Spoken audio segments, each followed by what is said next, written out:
Assalamualaikum warahmatullahi wabarakatuh. Selamat malam, Sobat Horor Klasik dimanapun Anda berada. Semoga pada malam hari ini, Sobat Horor Klasik dalam keadaan sehat walafiat dan selalu dalam lindungan Tuhan Yang Maha Esa. Cerita pada malam hari ini saya dapatkan dari seseorang dengan nama Bapak Edi yang kebetulan secara langsung menceritakan pengalaman horornya kepada saya. Nah, namun sebelum saya masuk ke cerita, pertama-tama izinkan saya mengucapkan terima kasih kepada Sobat Horor Klasik yang telah berkunjung dan mendengarkan cerita-cerita yang ada di channel Horor Klasik. Tidak lupa saya ucapkan terima kasih sebesar-besarnya kepada subscriber yang telah bersedia untuk mengikuti dan mendapatkan cerita-cerita terbaru dari channel Horor Klasik. Kejadian yang dialami oleh Pak Edi ini terjadi di sekitar pertengahan tahun 96 ya. Jadi sebelumnya saya ceritakan sedikit tentang sosok Pak Edi ini. Pak Edi ini merupakan tetangga dari orang tua saya yang rumahnya hanya berjarak 2 atau 3 rumah ya. 2 rumah kalau nggak salah, 2 rumah dari rumah orang tua saya. Nah, dan Pak Edi ini berprofesi sebagai seorang konsultan pemborong ya. Jadi beliau ini bisa dikatakan waktu kerjanya ini fleksibel, tidak terikat jam kerja seperti itu. Nah, ada satu hobi atau kebiasaan yang cukup menonjol dari beliau, yaitu beliau ini seringkali pergi atau tidak terlihat di lingkungan rumah itu dalam jangka yang cukup panjang. Biasanya bisa sampai seminggu atau lebih. Nah, dulu saya pribadi selalu berpikiran bahwa mungkin ketika beliau pergi ini ya karena kaitannya dengan pekerjaan beliau. Nah, namun ternyata baru di kurang lebih setelah tahun 2000-an saya baru tahu bahwa ternyata seringkali kepergian beliau ini merupakan kepergian yang memang beliau rencanakan sendiri. Jadi saya baru tahu beliau ini ternyata memiliki hobi berpetualang seorang diri, seperti itu. Nah, salah satu kisah yang menurut beliau paling berkesan itu terjadi di pertengahan tahun 96 ya. Jadi pada waktu itu, kata beliau itu baru saja membeli sebuah mobil yang sudah lama beliau idam-idamkan. Yaitu mungkin kalau Sobat Horor Klasik atau teman-teman yang mendengarkan tahu, pada masa itu ya itu sebuah sedan Mercedes dengan tipe E320 atau yang biasa orang-orang sebut masterpiece seperti itu. Itu merupakan sebuah mobil yang sudah lama sekali beliau idamkan, dan pada tahun itu beliau akhirnya bisa membeli mobil sedan yang sudah lama beliau impikan. Ya meskipun beliau ini membeli tidak baru ya, beliau membelinya kondisi second tapi kondisinya masih bagus menurut beliau. Nah, saking senangnya dan saking semangatnya, setelah beliau mendapatkan mobil tersebut, selang 2 hari ini beliau langsung melakukan perjalanan keluar kota seorang diri seperti biasanya, karena memang itu memang sudah merupakan hobi beliau ya. Jadi beliau ini paling suka berjalan malam seorang diri dan melewati daerah-daerah yang bisa dikatakan cukup sepi atau jarang kendaraan lewat di situ, dan terutama jalan yang belum pernah beliau lewati. Nah, pada malam itu beliau start dari kota Yogyakarta. Rencananya beliau ini akan menuju ke daerah Jawa Timur, entah mau ke Ponorogo atau Pacitan, saya agak lupa ya. Tapi kalau nggak salah ke Pacitan, karena beliau bercerita tentang gua, tentang pantai dan sebagainya. Nah, dari Jogja ini beliau start kalau nggak salah sekitar jam 11 malam ya. Dan rencana beliau akan melewati daerah Wonogiri yang tentunya mungkin sobat horor klasik juga sudah tahu di daerah Wonogiri ini penuh atau pekat dengan area hutan yang cukup panjang seperti itu. Nah, singkat cerita, ketika Pak Edi ini melintas di hutan daerah Wonogiri ini, tiba-tiba salah satu ban dari mobil Pak Edi ini kempes ya, entah kempes entah bocor ya. Tapi yang jelas beliau ini merasakan bahwa ban belakang sebelah kiri ini kehabisan angin. Akhirnya beliau ini berhenti di tengah hutan tersebut dan kemudian beliau turun untuk mengecek bannya. Ternyata betul anginnya betul-betul kosong. Nah, akhirnya beliau ini mengeluarkan ban cadangan. Nah, sialnya karena mungkin seperti tadi saya bilang, Pak Edi ini terlalu bersemangat, beliau ini lupa mengecek beberapa poin yang seharusnya dicek sebelum melakukan perjalanan jauh. Nah, ternyata ban cadangan yang ada di bagasi pun juga kondisinya ternyata tidak ada angin, alias dua ban ini sama-sama kosong anginnya. Ya tentunya ya Pak Edi ini jadi kebingungan karena jelas-jelas beliau juga tidak menyimpan pompa di mobilnya, dan seandainya menyimpan pompa pun juga akan sangat konyol memompa ban mobil dengan pompa tangan. Waktu itu kondisi sudah sekitar hampir jam 1-an ya, kalau nggak salah ingat ya, Pak Edi ceritanya begitu. Dan Pak Edi ini jelas bingung, karena ini lokasi di tengah hutan, tidak ada kendaraan satupun yang lewat. Akhirnya ya sudah, Pak Edi hanya bisa pasrah, menyalakan lampu hazard sambil beliau ini bersandar di mobilnya sambil merokok. Nah, tiba-tiba Pak Edi ini dikejutkan oleh suara seseorang yang bertanya, "Wonten nopo Pak?" gitu, atau dalam bahasa Indonesia artinya ada apa Pak, begitu. Nah, spontan Pak Edi terkejut karena sekarang di belakang mobil beliau ini ada seorang bapak-bapak menggunakan sepeda motor tua, yaitu Honda Bebek sejenis C70 ya. Itu menurut Pak Edi. Maaf, bukan C70, tapi Yamaha V ya, yang 2 tak itu ya, yang berwarna merah itu. Angkatannya Honda C70 itu. Nah, Pak Edi ini sangat terkejut karena tiba-tiba ada orang menaiki sepeda motor di situ dengan sorot lampu yang tidak terlalu terang ya.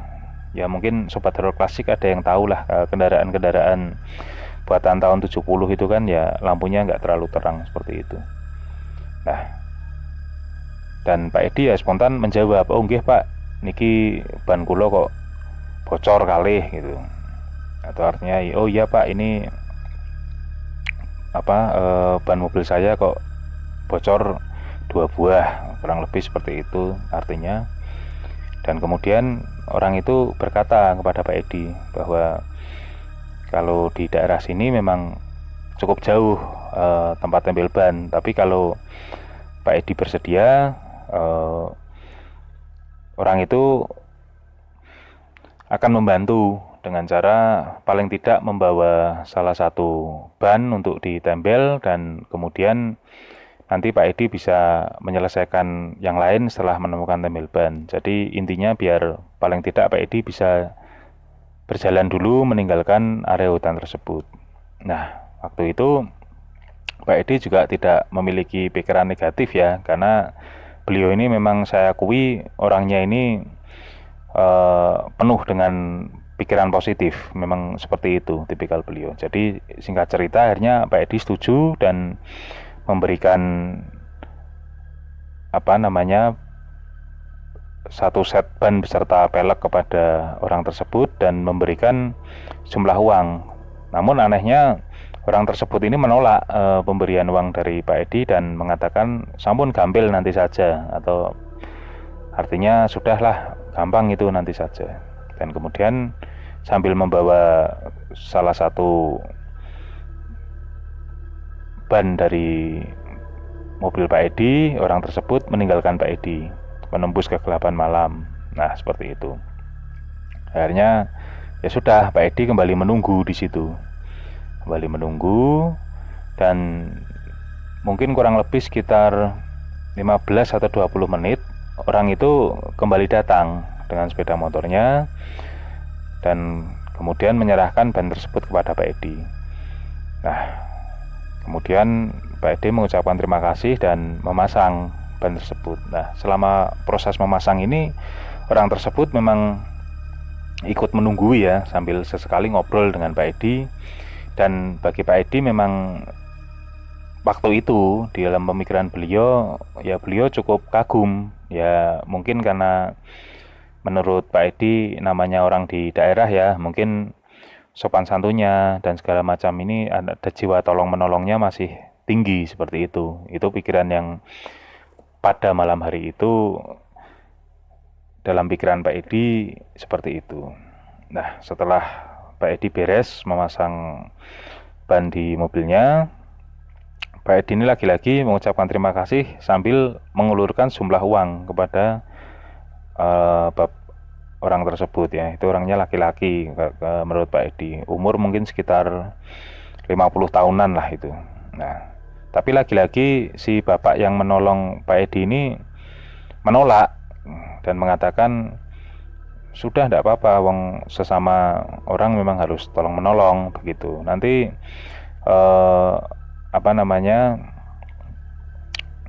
bapak tinggal jalan aja, ngikuti jalan kurang lebih sekitar 17 kilo katanya. Nah, itu nanti akan bertemu dengan tempat tempel ban di kanan jalan, kata bapak itu begitu. Dan kemudian karena dipaksa-paksa juga si bapak penolong itu tidak mau menerima uang dari Pak Edi, ya Pak Edi hanya bisa mengucapkan ya terima kasih sekali Pak, mudah-mudahan nanti Tuhan yang membalas kebaikan bapak, seperti itu. Dan bapak itu ya mengamini dan kemudian berpamitan menaiki sepeda motornya lagi dan kemudian berjalan ke arah yang berlawanan dengan arahnya mobil Pak Edi ini. Nah, Pak Edi sempat melihat sendiri bahwa ketika sepeda motor tersebut berjalan kurang lebih 50 meter meninggalkan Pak Edi, tiba-tiba di area hutan tersebut menurut Pak Edi kok terselimuti kabut. Dan ini cukup menurut Pak Edi ini cukup membingungkan karena ya meskipun itu hutan, tapi menurut Pak Edi di ketinggian atau dataran itu kok agak janggal kalau sampai turun kabut. Tapi ya sudah, Pak Edi tidak terlalu memikirkan hal tersebut. Tapi yang jelas dengan turunnya kabut itu menghilang pula sosok bapak tersebut di telan kabut. Artinya Pak Edi setelah itu memang betul-betul sudah tidak bisa melihat kepergian atau sorot lampu dari motor yang dinaiki oleh bapak penolong tersebut. Nah, akhirnya Pak Edi ini kembali masuk ke mobil, melanjutkan perjalanan dan berencana untuk berhenti di tempel ban yang tadi disebutkan oleh si bapak penolong. Akhirnya betul, setelah berjalan kurang lebih 17-an kilo, Pak Edi ini melihat sosok semacam gubuk ya, atau rumah itu dari kayu yang ada tulisannya jelas tempel ban di sebelah kanan. Itu masih sudah di area pinggir hutan termasuknya, sudah bukan hutan yang pekat tapi sudah yang cukup terbuka.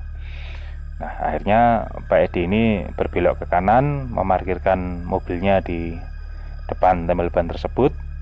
Ya meskipun itu kondisi kan juga masih dini hari ya, tapi menurut Pak Edi ya wong tadi si bapak itu bisa nempel di situ, berarti paling tidak ya mungkin kalau diketuk orangnya masih mau untuk menolong, seperti itu.